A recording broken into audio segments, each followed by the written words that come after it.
Vengo desde Colombia. Voy a tratar de dar la charla enfocada en lo que decían antes las personas que estaban acá.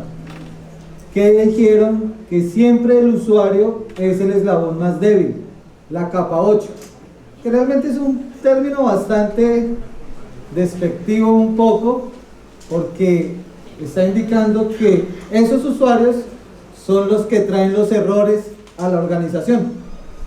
Pero antes de llegar a ver cómo esos usuarios están permitiendo que ingresen todas estas fallas, que son el eslabón más débil, ¿por qué no lo vemos que son las llaves al reino? Y antes de hacer eso necesitamos conocer la historia. ¿Cómo es que comenzamos a hablar nosotros de IAM? ¿Quién tiene aquí el concepto de IAM? ¿Quién sabe qué es IAM? Uno, dos, varios. ¿Qué es IGA? IGA, ¿alguien? IGA viene siendo el hijito pequeño de IAM.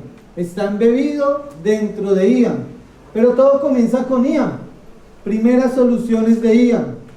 La administración de usuarios y contraseñas. Teníamos usuario y contraseña, ¿cierto? Ahora tenemos múltiples factores de autenticación. ¿Cuáles son los tres tipos de múltiples factores de autenticación que conocemos? O yo los categorizo en tres.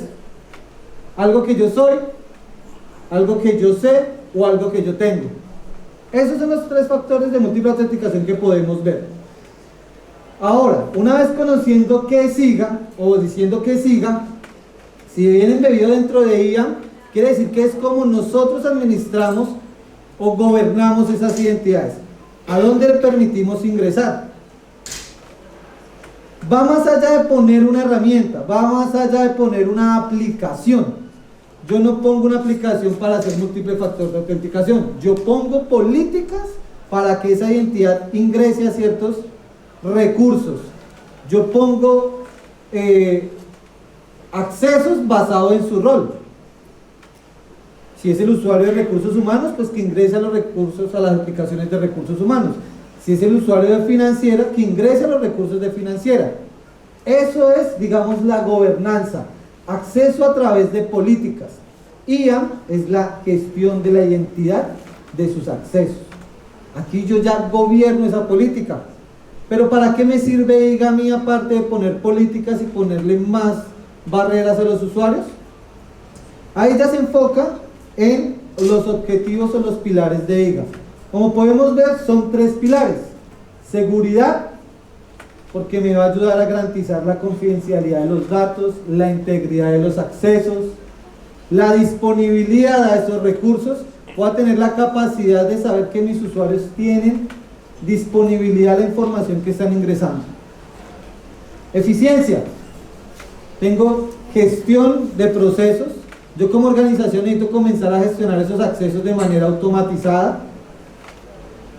¿Por qué creen que, digamos, se cometen errores cuando se realiza una actividad tan sencilla como crear usuarios? Si hablamos de creación de usuarios. Porque lo hacemos nosotros los humanos.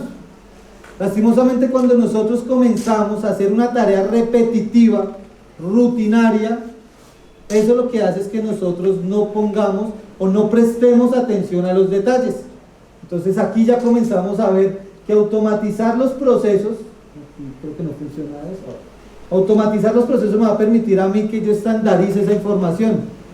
Si yo tengo o soy un BPO, soy una organización que tiene mucho flujo de ingreso de usuarios, de manejo de identidades, un banco, si yo estandarizo los accesos de mis cajeros, de mis agentes, de mis personas administrativas por medio de procesos, voy a aumentar la eficiencia y voy a permitir que hayan menos brechas de seguridad. Pero todo eso va enfocado también a regulaciones. ¿Conocen la nueva regulación? Yo sé que estamos en Argentina, pero ¿conocen la regulación que hace poco sacó Ecuador sobre protección de datos? Lo que llamamos la ley orgánica.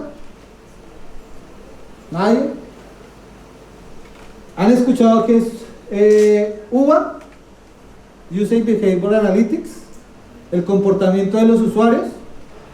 ¿Cuándo mis usuarios ingresan a mi sistema? ¿A qué recursos ingresan? ¿Con qué frecuencia lo hacen? Pues imagínense que la ley en Ecuador me dice que yo, como organización, aunque sea información mía, Eso es un comportamiento de usuario y está dentro de la ley orgánica que yo tengo que tener para identificar ese tipo de actividad. Yo no puedo como organización, por más que sean mis recursos, estar analizando esa información, ese comportamiento de mis usuarios, así porque sí. Entonces tengo que apegarme también a las regulaciones. No son solo las políticas que yo organización tengo, también son las políticas o la ley orgánica que encontramos en cada uno de los países. Eso es uno de los, digamos, pilares que tenemos que tener presentes. Y aquí ya encontramos cuáles son las necesidades que una organización digital o cualquier organización debe comenzar a tener presente cuando va a tener o comenzar a implementar temas de IGA. Segregación de roles, administración basado en roles, lo que hablábamos anteriormente, quién ingresa qué, dónde ingresa, por cuánto tiempo, acceso periódico. ¿Qué quiere decir esto? Que yo como organización tengo que estar pendiente de cuándo un usuario cambia ese rol, cuándo ese usuario o por qué motivo pasó de ser un usuario normal a ser una cuenta privilegiada, a tener un privilegio sobre mi organización. ¿Fue un cambio de tarea? ¿Fue un cambio de cargo que tenía actualmente?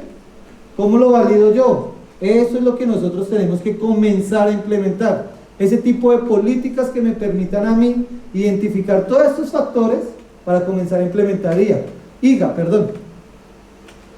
Otra cosa que decían las personas anteriormente era la educación y la concientización. Nosotros podemos tener herramientas de múltiple factor de autenticación, PAM. ¿Conocen PAM?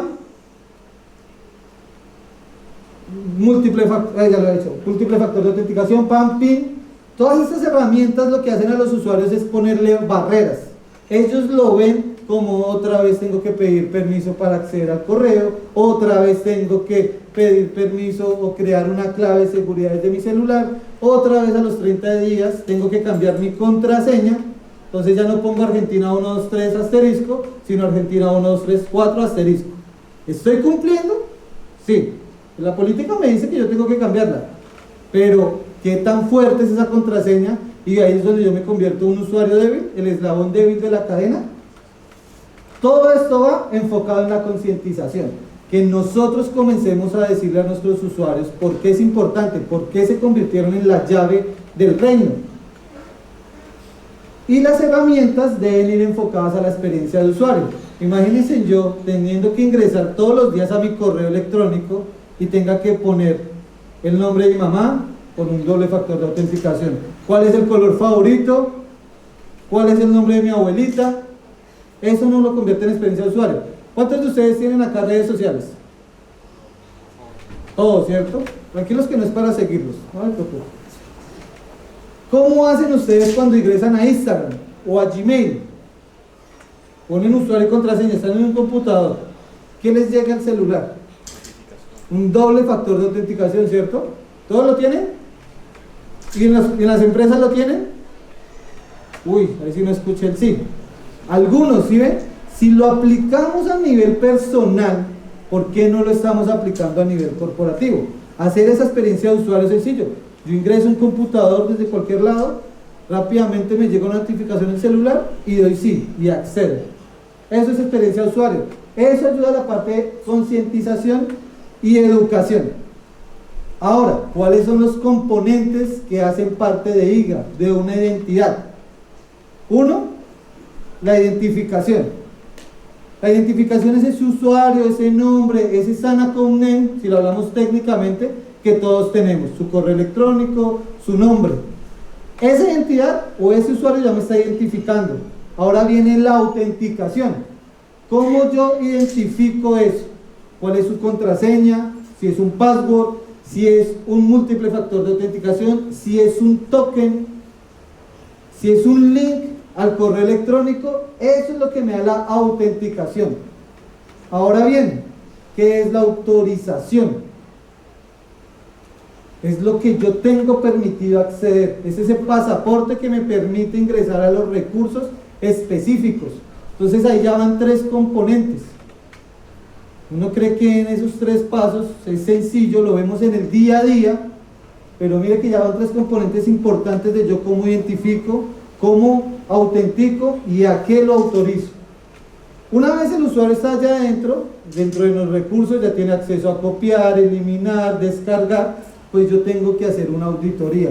Tengo que comenzar a implementar políticas de auditoría, y era lo que hablaba yo anteriormente, lo que es el UVA o el UEVA. ¿Qué hace mi usuario? Si normalmente ingresamos de lunes a viernes de 8 a 5, ¿por qué cambiamos ese comportamiento? Porque ese usuario, debes de estar viendo el partido un sábado a las 8 de la noche, está ingresando a mi controlador de dominio o a mi recurso.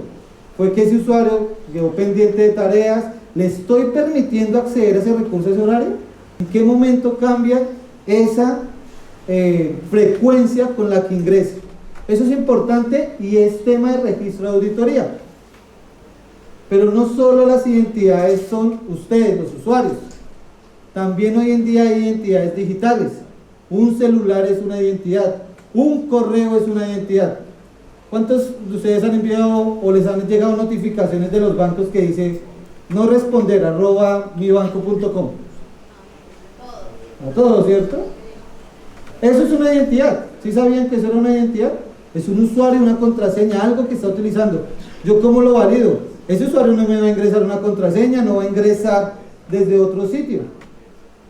Pero también tenemos que tener identidad, claro de que las identidades hoy en día son todo un ecosistema. Cuando conecto un mouse inalámbrico, eso es una identidad. Cuando conecto una USB, es una identidad. Eso tiene un ID, tiene una MAC propia que me permite identificarla. Yo puedo permitirle a mis usuarios que conecten solo las USBs que yo conozco o que yo les he entregado. ¿Para qué? Para mitigar brechas de seguridad. Estas brechas de seguridad pueden ser violaciones de cumplimiento normativo, que ya veíamos también en el panel, lo hablaban, fraude interno. Nuestros atacantes no solo están en el exterior, no solo me atacan desde Rusia, China, Estados Unidos, sino me atacan internamente. Si tengo colaboradores que están aburridos, esos son los primeros que me atacan, son los primeros que me pueden secuestrar información, ¿vale? Riesgos de sabotaje, y obviamente dañamos nuestra reputación. Pero esto es muy fácil hablarlo, muy fácil decirlo, pero nos vamos a encontrar con retos a nivel normativo. Cumplimos con las políticas de la legislación de cada país, cumplimos con políticas que nos suscribimos de otros gobiernos. ¿Es fácil implementar ese tipo de políticas? ¿Tenemos herramientas en la organización para implementar ese tipo de políticas como IGA? Para implementar auditoría, para implementar múltiple factor de autenticación. Y eso solo a nivel normativo vamos a encontrar desafíos mucho más amplios. Eso solo como los 4 que me llamaron más la atención. Pero a nivel de identidades también vamos a encontrar diferentes desafíos. Lo que hablábamos de amplia variedad de identidades, diversidad de dispositivos, correos electrónicos, celulares, tablets, interconexión de aplicaciones. Esto quiere decir que nosotros como organización tenemos múltiples aplicaciones, pueden ser internamente o con otros proveedores. ¿Cómo nosotros garantizamos que esa sinergia que hacemos con otras empresas validen nuestras políticas? Esto es, digamos que es un poco de lo que siga, es la gobernanza de las identidades, es como ustedes como organización comienzan a ver la capa 8 de otra manera, no el eslabón más débil, sino ustedes pueden darle las herramientas para que sea el eslabón más fuerte al momento de ciberataques. Agradezco su tiempo, la charla, y espero verlos pronto.